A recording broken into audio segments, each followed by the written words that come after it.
السلام علیکم ناظرین، نادر اردو نیوز میں آپ کا استقبال ہے۔ چلیے جانتے ہیں آج کی خبر۔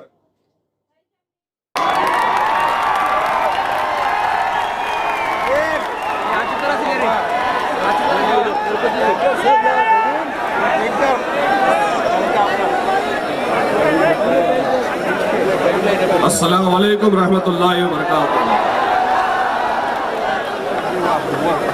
نحمد و نصلی علی رسول الکریم، اما بعد، اعوذ باللہ من الشیطان الرجیم، بسم اللہ الرحمن الرحیم۔ شہ نشین پر تشریف فرما محترم مقام، جن کے جذبوں کو سلام ہے، وہ ایسے علماء اکرام جن کی جد و جہد سے آج کا یہ دھرنا کامیاب ہوا ہے۔ سلام ہے مفتی ایوب صاحب کو، سلام ہے حافظ سرور صاحب کو، ہر دیگر علماء اکرام کو کہ جنہوں نے آج اس عظیم الشان دھرنے کا آغاز کیا اور حکومت تک یہ پیغام پہنچایا کہ یہ وہی ہندوستان ہے جس کو ہم نے اپنے جانوں اور مالوں کی قربانی دے کر آزاد کرایا تھا، اور یہی وہ علماء اکرام ہیں جن کی آواز پر یہ جم غفیر نظر آ رہا ہے۔ آج سلام ہے ان کو، اور ڈائس پر میرے تمام ہندو بھائی، ہمارے دلت بھائی اور ہمارے سکھ بھائیوں کو بھی سلام ہے کہ جنہوں نے اس مظاہرے میں ہمارا ساتھ دیا، اور سلام ہے آپ تمام ہی لوگوں کو، مسلمانوں کو اور سرزمین نانیر کے غیور مسلمانوں کو کہ آج تم سب نے اس بات کی گواہی دی، سن لے مودی، اے سن لے امت شاہ، کہ یہ جو جم غفیر ہے، اس جم غفیر نے اعلان کیا ہے کہ اگر اس بل کو واپس نہیں لیا جائے گا تو ہم اپنے جانوں کی بھی قربانی دے سکتے ہیں، اپنا خون بھی بہا سکتے ہیں۔ جب پڑا وقت گلستہ کو ہم نے دیا، جب پڑا وقت گلستہ کو ہم نے دیا، اب بہار آئی تو کہتے ہیں تیرا کام نہیں۔ آج اس بل کے ذریعے سے حکومت وقت آج ہندو اور مسلمانوں کے درمیان میں ایک دیوار کھڑا کر رہی ہے۔ سن لو اے سنگیوں، سن لو اے بھارتیہ جنتا پارٹی کے زرخرید غلاموں، اس ملک کو تم جو ہندو راشٹر بنانے کا خواب دیکھ رہے ہیں، جب تک یہ اسٹیٹ ان لوگوں سے سورا ہوا رہے گا، تمہاری طاقت اور ہمت نہیں ہوگی اس ہندوستان کے سنویدھان کو بدلنے۔ آج امیر شہر کی سازش کا کیا بیان کروں؟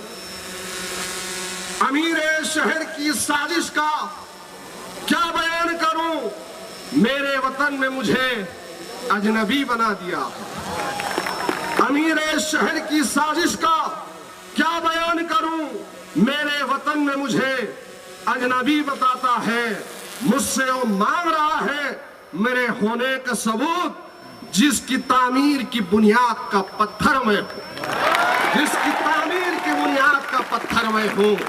آج نہ صرف ناندیڑ میں، نہ صرف مہاراشٹر میں، بلکہ ہندوستان کی تمام ریاستوں میں آج لوگ راستوں پر ہیں۔ راستوں پر آنا ہی پڑے گا مسلمانوں۔ یاد رکھو، یہ تمہارے وجود کا مسئلہ ہے، تمہاری بقا کا مسئلہ ہے، ورنہ خدا کی قسم آنے والی نسلیں تمہیں کبھی معاف نہیں کرے گی۔ حکومت سے لڑنا ہوگا اور اس کالے قانون کے خلاف اپنے آپ کی جانوں کی قربانی دے کر ہندوستان کے سنگی بھیڑیوں کو یہ بتانا ہوگا کہ ہندوستان کا مسلمان اپنے اوپر اگر کالا قانون تم لاتے ہو تو اس کو ماننے کو تیار نہیں۔ آج سی اے جیسا قانون، این آر سی جیسا قانون، آپ کو پتا ہے میرے پیارے مسلمانوں، این آر سی